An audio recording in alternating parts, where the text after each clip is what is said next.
மனித கழிவுகளை அள்ளும் பணியில் மனிதர்கள் ஈடுபடுத்தப்படுவது பற்றி ஆவணப்படம் இயக்கியிருக்கும் சமூக செயற்பாட்டாளர் திவ்யபாரதி நமது செய்தியாளர் ஹரிகிருஷ்ணனிடம் பகிர்ந்து கொண்ட கருத்துக்களை பார்க்கலாம்.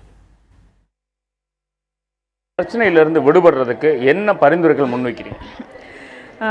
இந்த கையால் மலமலும் தொழில் அந்த விஷயங்களை தடை செஞ்சு 93 ஒரு சட்டம் வந்திருக்கு, 2013 ஒரு சட்டம் வந்திருக்குது. இல்லை செப்டி டேங்கில் விழுந்து விஷவாயு தாக்கி இறக்குற பட்சத்தில் தனியாரோ அரசோ அவங்க மேலே 10 லட்சம் அபராத தொகை விதிக்கணும்ட்டு உச்சநீதிமன்றம் 2014 தீர்ப்பு விட்டுருக்குது. ஆனால் இந்த எதுவுமேவும் இந்த பொது சமூகத்தை எதுவுமே பாதிக்கலை, இந்த மரணங்களை தடுக்கலை. இருக்கிற சட்டமும் கூட பார்த்தீங்கன்னா அது ஒன்றும் வலிமையான சட்டம் கிடையாது. அந்த பல் இல்லாத பாம்பு மாதிரி தான் அது, அந்த விஷமே கிடையாது. அந்த பாம்பு அந்த சட்டத்தினால யாரையும் தண்டிக்க முடியாது.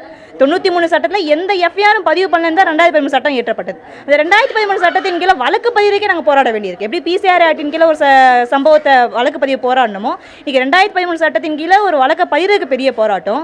பதிஞ்சாலும் யாரும் தண்டிக்கப்படுறதில்லை. இந்த 20 மரணங்களுக்கு இதுவரையே நான் சொல்கிறேன், இந்த 7 மாத காலத்தில் நடந்த 20 மரணத்துக்கு யாருமே தண்டிக்கப்படுறது, சார்ஜ் ஷீட் லெவல் கூட இந்த விஷயங்கள் போகிறதில்ல.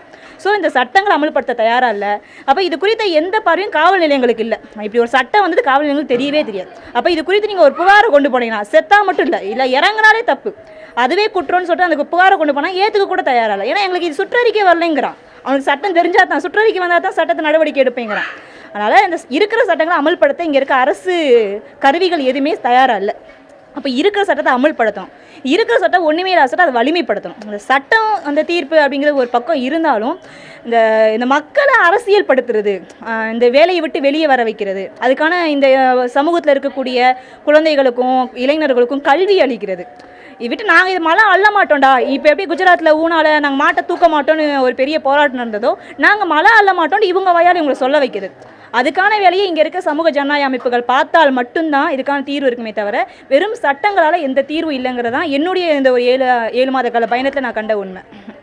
இவரை பொறுத்தளவுக்கு சட்டங்கள் வலிமையாக அமுல்படுத்த வேண்டும், அதே நேரத்தில் மாநில அரசுகள் இதற்கு உடன்பட வேண்டும் என்ற கோரிக்கை விடுத்துள்ளார். மேலும் மக்களிடையே உரிய மனமாற்றம் ஏற்பட்டால் இதுபோன்ற மரணங்களை தடுக்கலாம் என்று கூறுகிறார். புதிய தலைமுறைக்காக மதுரையிலிருந்து ஒளிப்பதிவாளர் குணாவுடன் ஹரிகிருஷ்ணன்.